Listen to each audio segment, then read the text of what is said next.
Olá, hoje nós vamos falar do módulo 4, Segurança na Nuvem. O grupo é composto por João Vitor Coelho, Rafael Michel de Oliveira e eu, Vinícius Hernandes de Moura Siqueira. Bom, falar um pouco sobre a responsabilidade compartilhada da AWS. A AWS ela fica responsável pela proteção da infraestrutura que vai executar todos os serviços oferecidos na nuvem da própria AWS. Então, ela é composta pelo hardware, pelo software, pelas redes e instalações que executam o serviço da AWS. O cliente ele vai ficar responsável pela criptografia de dados em repouso e em trânsito. Ou seja, ele também deve garantir que a rede esteja configurada para essa segurança e que as credenciais e os logins de segurança sejam gerenciados de forma segura. Bom, a proteção de uma nova conta da AWS. A AWS ela fica responsável pela infraestrutura física que vai hospedar os recursos. Então, vão incluir 4 pontos, que são a segurança física de data center. O que seria isso? Vai ser o acesso controlado e baseado nas necessidades, localizado em instalações não identificadas, guarda de segurança 24 horas por dia, autenticação de 2 fatores. A infraestrutura de hardware vai ficar pela parte dos servidores, dos dispositivos de armazenamento e outros dispositivos que a AWS depende. A infraestrutura de software, ela vai hospedar os sistemas operacionais, aplicativos de serviço e software de virtualização. A infraestrutura de rede vai ficar pela parte de roteadores, switches, firewalls e cabeamentos.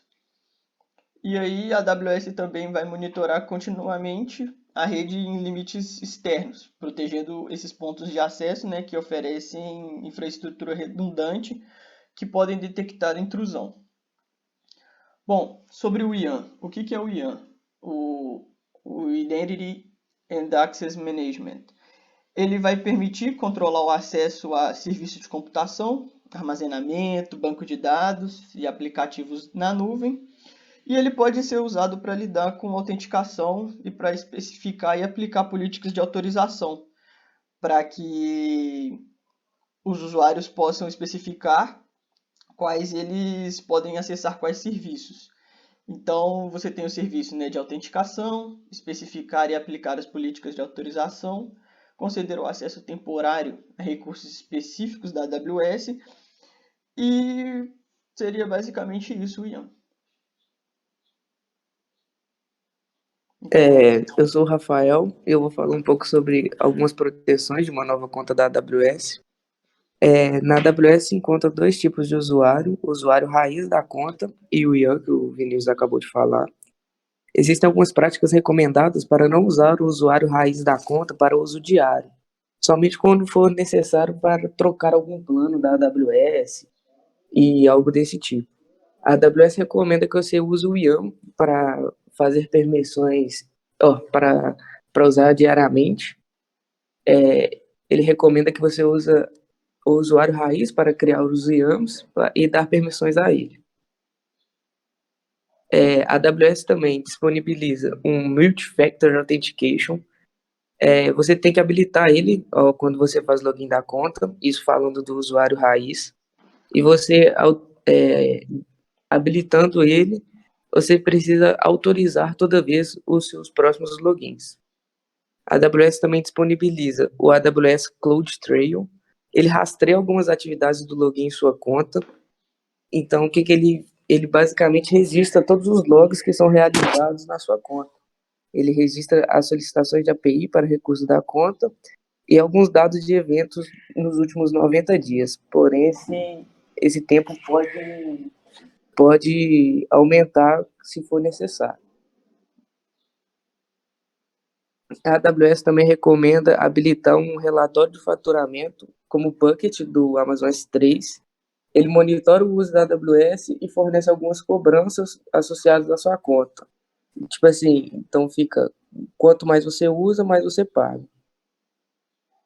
O AWS Organization permite você gerenciar várias contas de maneira bem centralizada e você consegue fazer grupos com cada conta IAM da AWS, e dentro dela você pode usar política de controle para estabelecer mais controle sobre o serviço.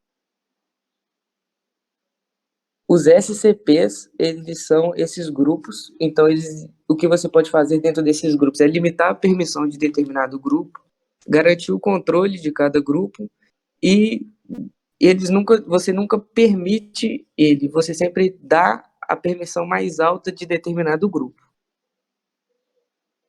Temos também o AWS KMS, ele permite criar e gerenciar algumas chaves de criptografia, controlar o uso da criptografia no serviço da AWS, e ele usa um módulo de segurança de hardware validado pelo FIFS 142. O Amazon Cognito controla os usuários de acesso à web e mobile. Ele ajusta para milhares de usuários e ele tem suporte com login de várias outras empresas, como Facebook, Google e entre outras.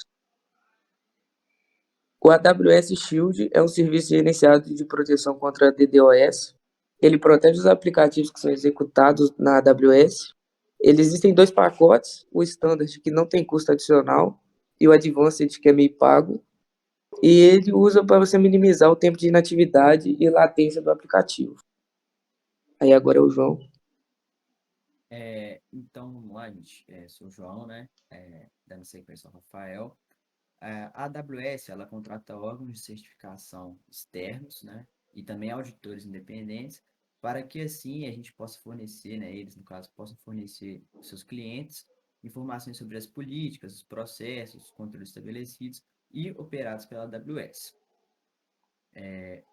A AWS ela também vai oferecer recursos de segurança e eles também criam contratos legais para que possa ajudar e fornecer suporte aos seus clientes com regulamentações e leis, né, que são comuns.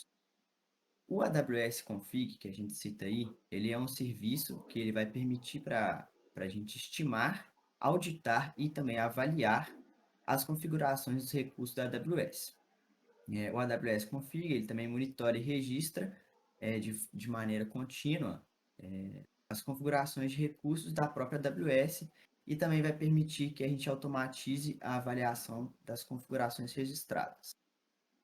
Sobre o AWS Artifact, ele disponibiliza download sob demanda de documentos e também a segurança e conformidade da AWS.